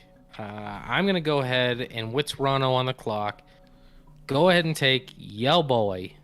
I'm gonna take him so you can't. I'm gonna take Jalen Suggs. Jalen Suggs. Okay. Out of Gonzaga. All right. Makes a lot of sense. I mean, we'll talk about why that makes a lot of sense for them, especially with like a Kyle Lowry potentially moving on and needing to fill that need. But Jalen Suggs is a IQ skilled guy that I like a lot, and we'll see what happens tomorrow if he goes to the 4. If he doesn't go at 4, that wouldn't shock me. Actually, I could see him dropping it. I think he'll go 4 or 5. I don't think there's a significant drop there, but we'll see what happens. I mean, considering they have Kyle Lowry, who they've been shopping for forever. Like, Kyle Lowry is probably the most, I wouldn't say disrespected, but most unwanted good point guard in the league, because obviously they don't want him. They've been trying to trade him at trade deadlines for the longest time.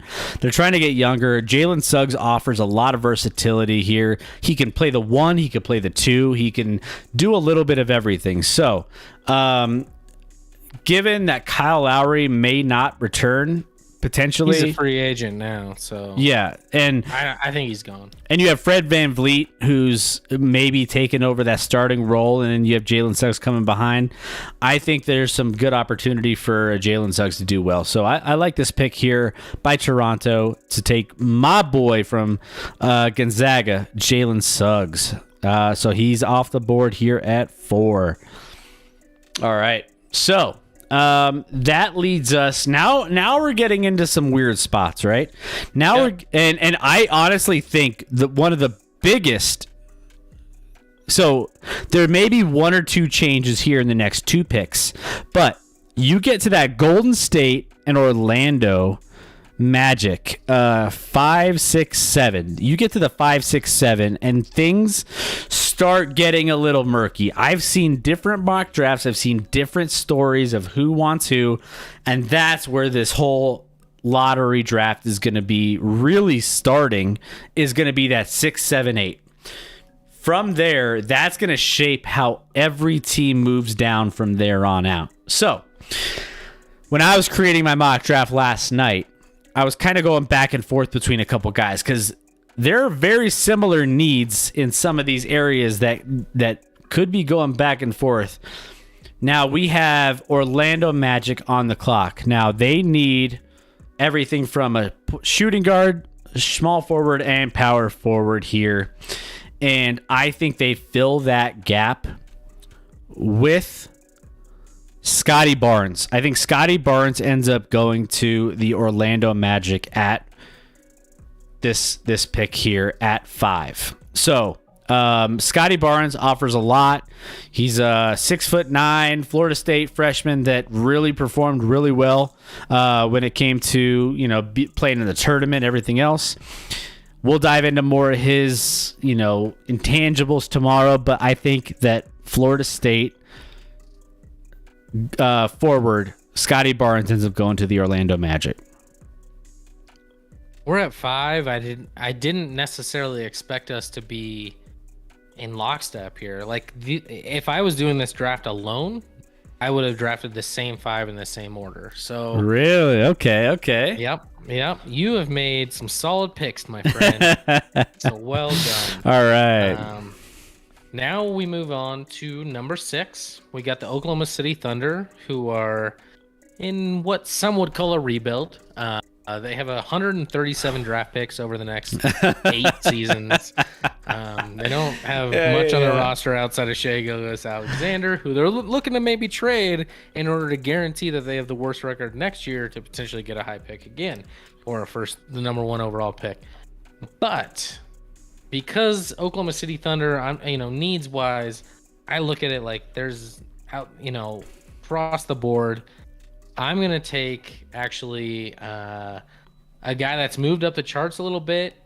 Initially was under the radar, but now has been sought after quite a bit. I'm taking James Bouknight, the UConn guard. Okay. Yeah. All right. Yeah. So Shaking it up a little with that one, I think, in your vantage point, probably. But the guy has been a scorer, slasher, and then helped himself a ton in pre-draft workouts, showing his shooting ability, which maybe wasn't quite there in the percentage at UConn, but you can watch tape of him just draining 3 after 3. So we'll dive into more tomorrow, but I'm taking the guard out of UConn, James Bouknight. Notable so far, we don't have an international guy. well, This is not a great international draft. We'll have probably one in the lottery, I think, but it might just be one. I'd expect it to probably just be one guy. No, two actually. I apologize. 2 guys. yeah. No, that's a good one because this was a pick that I think was when I was gonna say that things start shifting at the 7, 6, 7, 8. This is what I was talking about. This could go so many different directions. And Jonathan Kuminga would have been my pick. That was my original pick at that point. Mm-hmm. Based off of the needs for Oklahoma City. They need kind of that power forward, small forward. He could play a little bit of both if needed. 6'8", 220.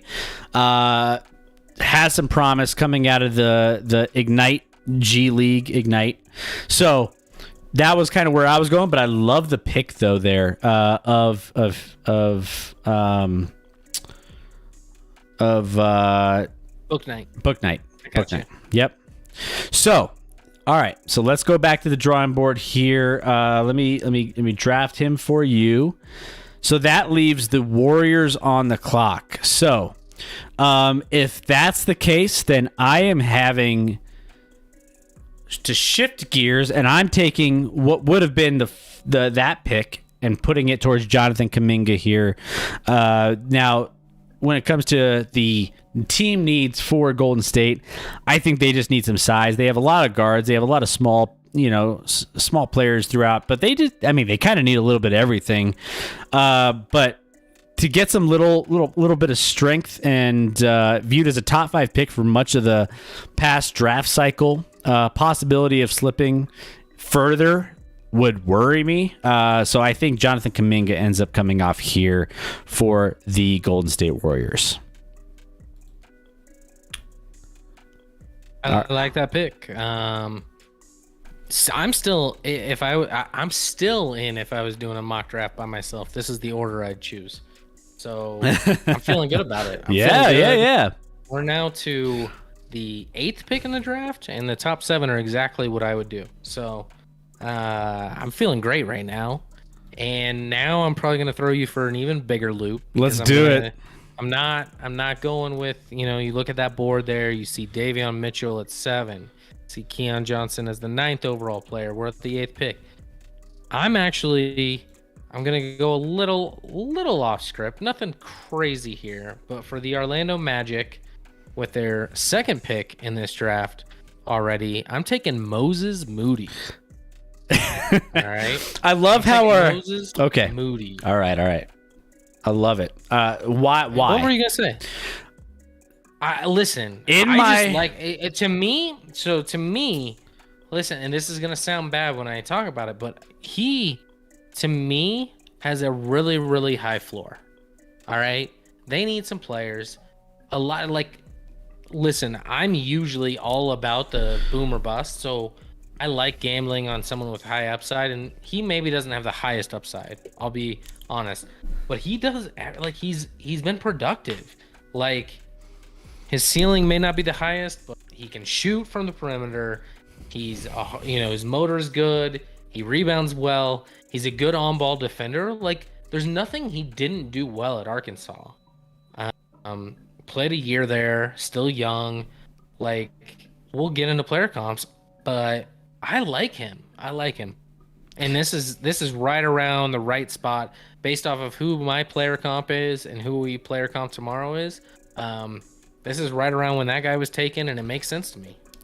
This might be scary, and I don't know if it's because, we have a connection. In my mock draft, on my side little panel here, I have Moses Moody 8 to the Orlando Magic. Boom. I don't know if that's like a thing. We are on the same wavelength right now.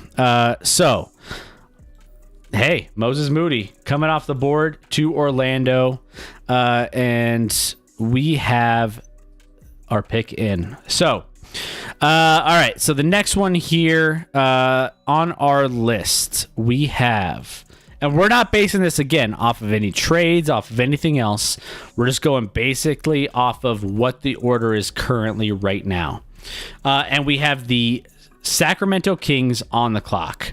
So top prospects currently, top available here, at least on our board, is Davion Mitchell, Keon Johnson, Franz Wagner, Josh Giddey, Jalen Johnson, so on and so forth. So with that being said, there is a high need for a couple bigs in the Sacramento Kings lineup. And if I'm taking this pick by Sacramento, I am taking Franz Wagner from Michigan. He is 6'9", sophomore. He's solid. He took a Michigan team and he played extremely well for them. And I think that this is something that the Sacramento Kings could definitely benefit from, coming in and making an impact, giving them some size and some production. So this is what I got here at number 9. Like we're talking on this, and we have not talked about our opinions on this. Is this scary? I kid you not. I'm still perfect in my mock draft. If I was doing this without you, this is exactly how it would go down. I once again love the Franz Wagner pick. We'll dive into that more tomorrow, but that makes a lot of sense to me, and that's where I would have headed as well. So Boom. Now let's keep the trend going, Scotty. We head to the Memphis Grizzlies, although it's not really the Memphis Grizzlies. Legally, this trade has not gone through yet because it can't until a certain date. But they basically traded this number 10 pick to the Pelicans. And the Pelicans, or is it the other way around? Am I getting this backwards? The New Orleans first round pick to Memphis. So Memphis is making this pick. It is Memphis. Okay.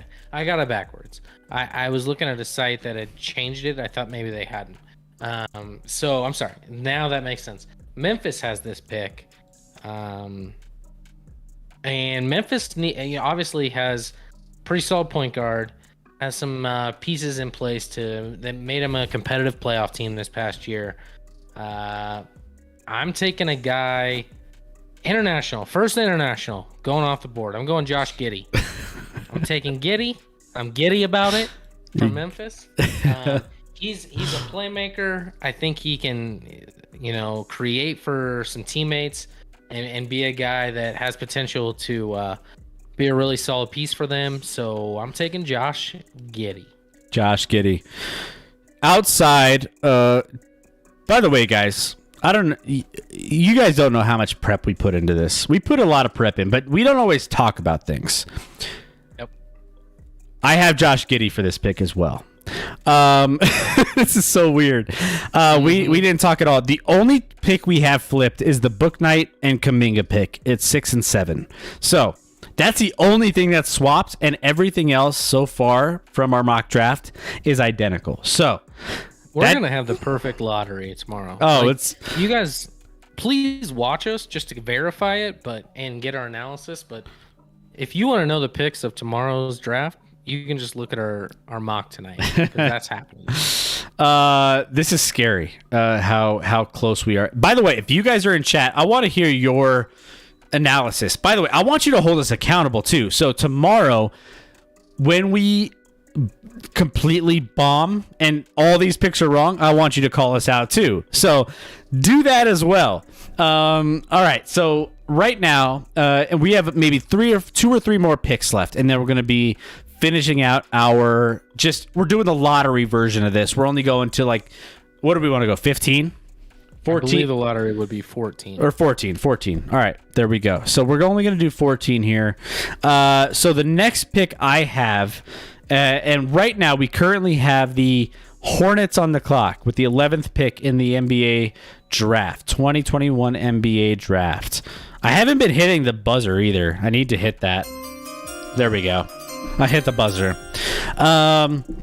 So the right now we need a big man for the Hornets. The Hornets have 0 bodies at center, power forward that really make up a difference. What do we have? Cody Zeller right now is what we have, and he's making, I don't know, 23.1 million right now. What else do they have? Bismack.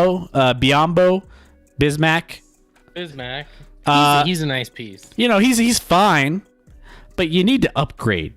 So what we're going to do here at the 11 pick, we're going to upgrade, and we're going to get Kai Jones from Texas. Kai Jones is going to be your man coming in and making a difference here for the New Orleans Hornets. So we're reaching down a little bit. Texas sophomore, 6'10", just coming into, it sounds like Michael Jordan has a lot of, love for this kid. So we're going to draft Kai Jones coming in, skipping over and getting some big size for the Hornets. Tell me we're the same level still. I don't know what to say, man. We're still there. We're still there. Kai Jones would have been my pick there. I don't know what you're doing over there to know exactly who and what I would pick. This wasn't even close to the case with our NFL mock. No, we were all over the place. Yeah, there were some real poor decisions on your part. I'm just kidding. But this is crazy. This is crazy that we're now through 11 and going to be 12 because I get to make the 12th, where we're going to be right on with what I would do with this mock. And I feel like the number 12 pick, I actually think we're going to be on the same page on this. I feel like everyone in the world thinks the Spurs are on the clock. I think everyone in the world thinks they're going to pick this guy. It's just in Spurs style. They love the international picks. They love the skill guys. We're going to do it. And I think this one's obvious to me. And I'm going to butcher probably his name because I don't know how to say it. Alperen Sengun from Turkey. So that's the pick there. Skilled big. Fits a mold that I'm sure if Popovich is around for a few years, he would just love to have this guy. So this one to me, you have to have that one because that one to me is that's one of the most outside of number 1 and 2 maybe. That one's obvious. Let's just say I have that one at my number 12 pick for the San Antonio Spurs. So yep. we only have 2 picks to screw up here and get off track here. So that's where we're at. I think I completely agree with you here.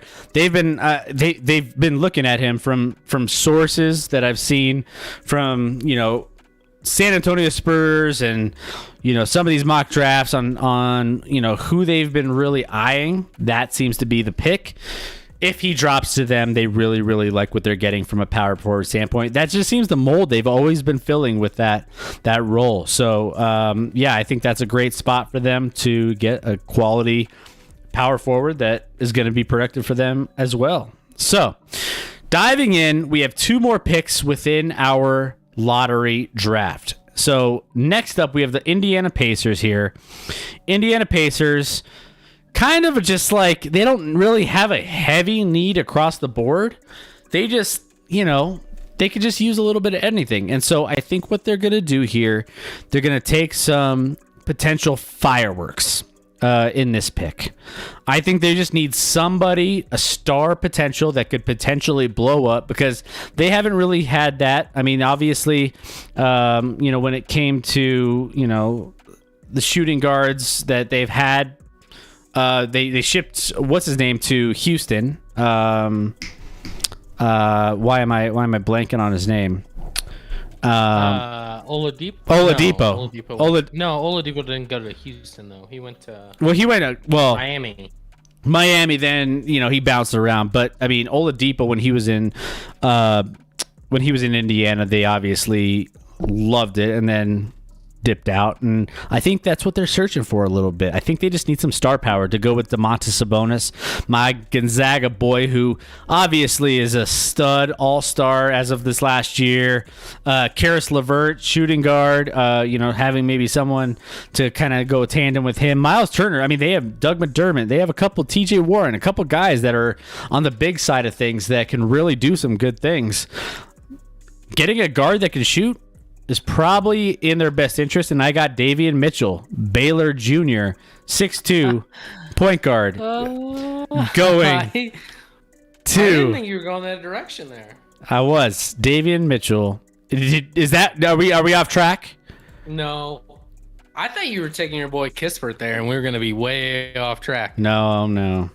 Kispert, in my opinion. I'm not sure he's a guard, but... Davion Mitchell. No, I would have. I had Davion. I don't know what's happening right now. I honestly don't. And it's kind of freaking me out. It's freaking me out a little bit.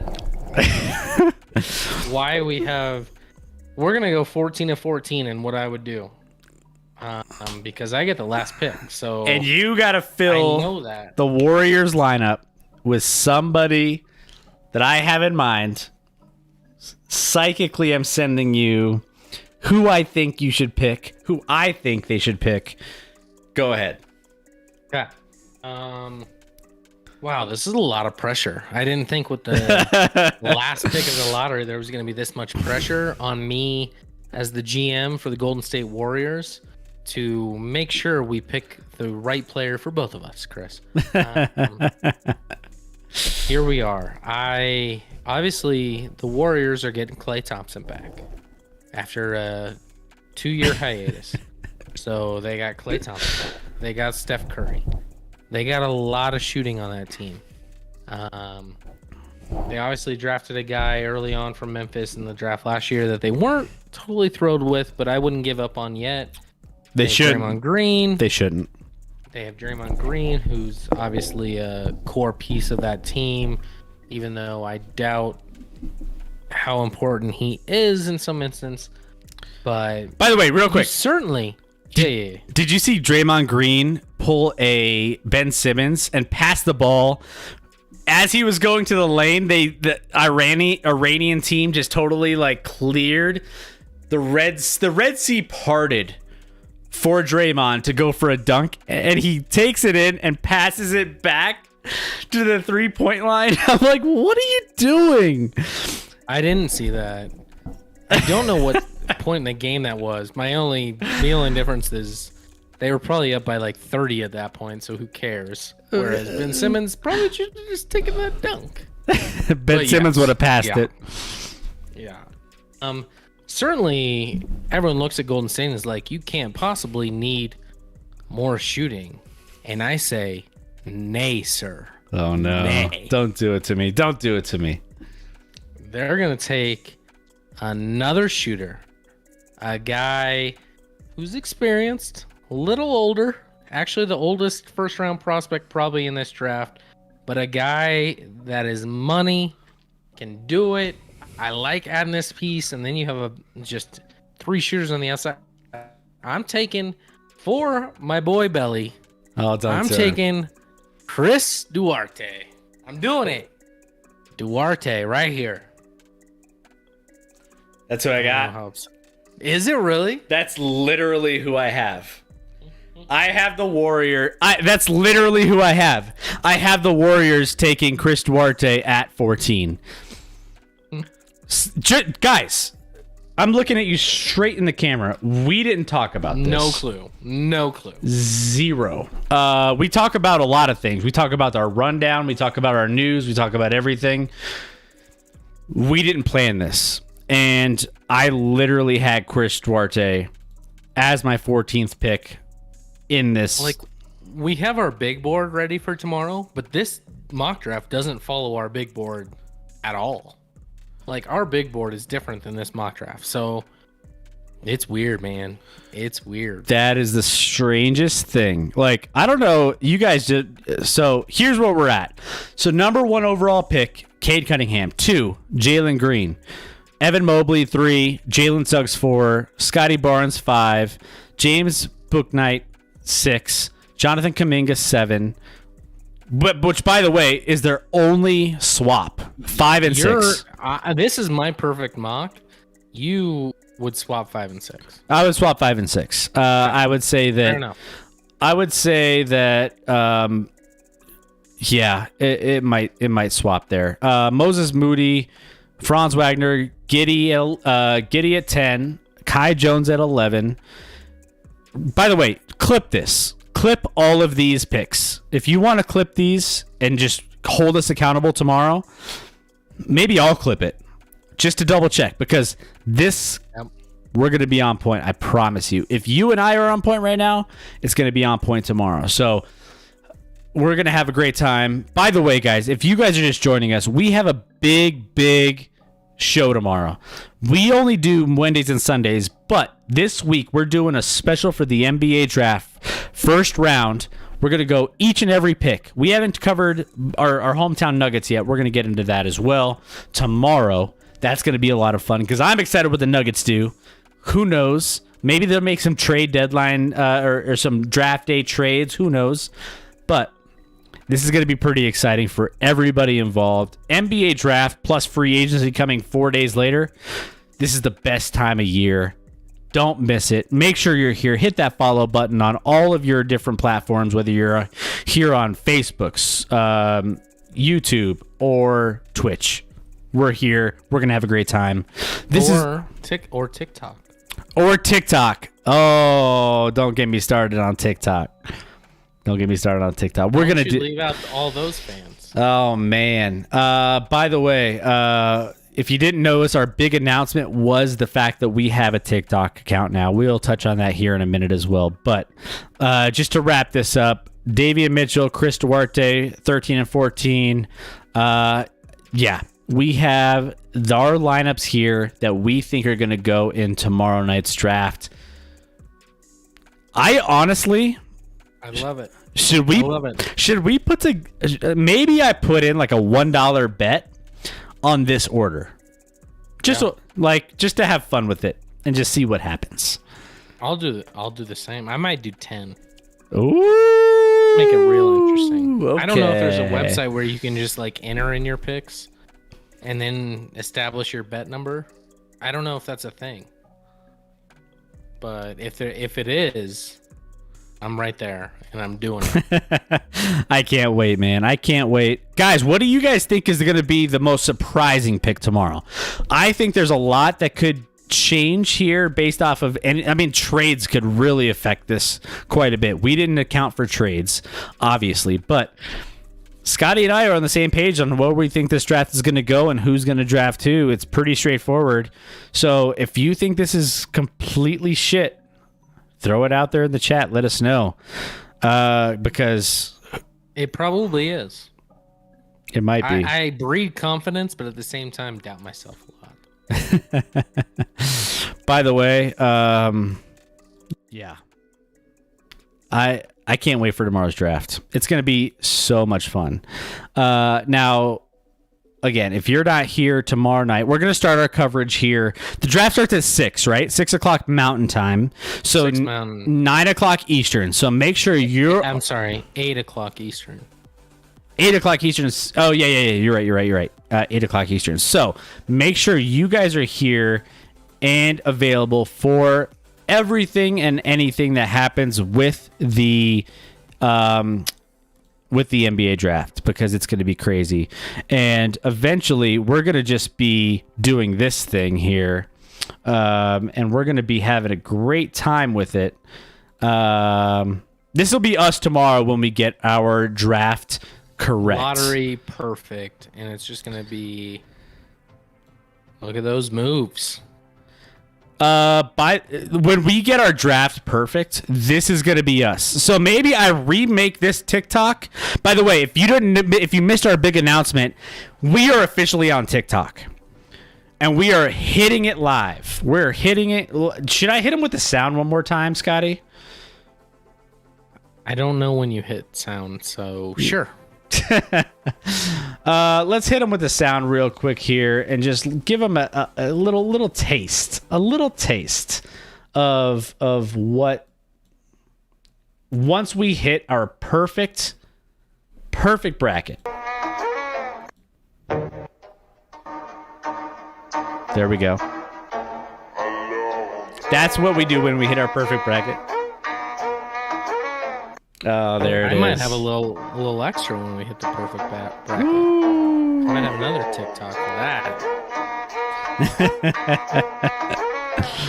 that. Anyways, we're just gonna be hitting up the TikTok scene. So join Action Lab Live on TikTok. And if you know somebody that loves the NBA and needs their fix, let them know about the stream. It's easy to create an account, and it's easy to just jump in and have a good time and join us here, because we'll be the best, most thorough and in-depth draft coverage you will find on the internet, outside of like NBA, obviously, and ESPN. You can't trust ESPN at this point because they're money-grabbing whores, as we talked about earlier. Yes. Stream. So don't tune in to ESPN because they have backstabbed the Big 12 conference in football and all sports. So boycott ESPN. Come on here, and we got you covered. We'll take care of you.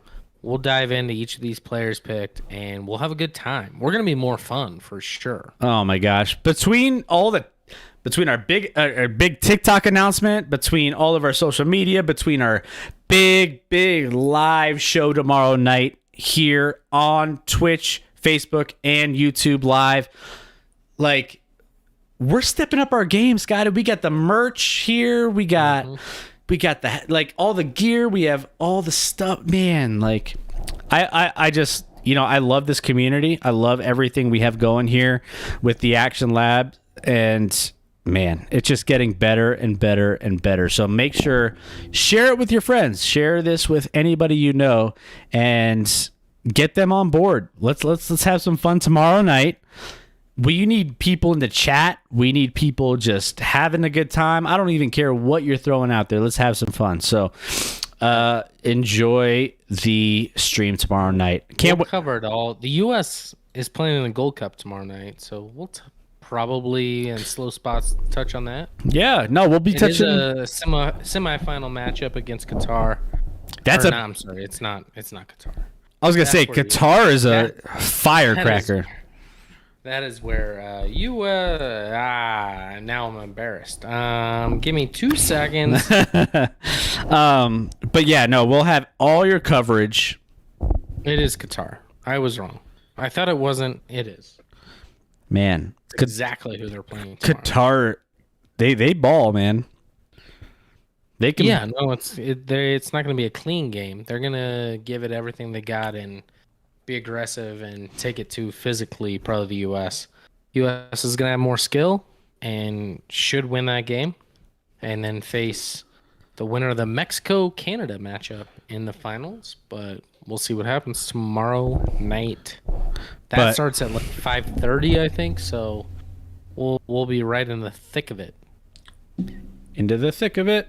Yeah, I knew. That's what I was trying to say, and you dove right into. You fell right into that trap. This TikTok trend, I'm telling you, The TikTok trend. We're getting going on it. We're getting going.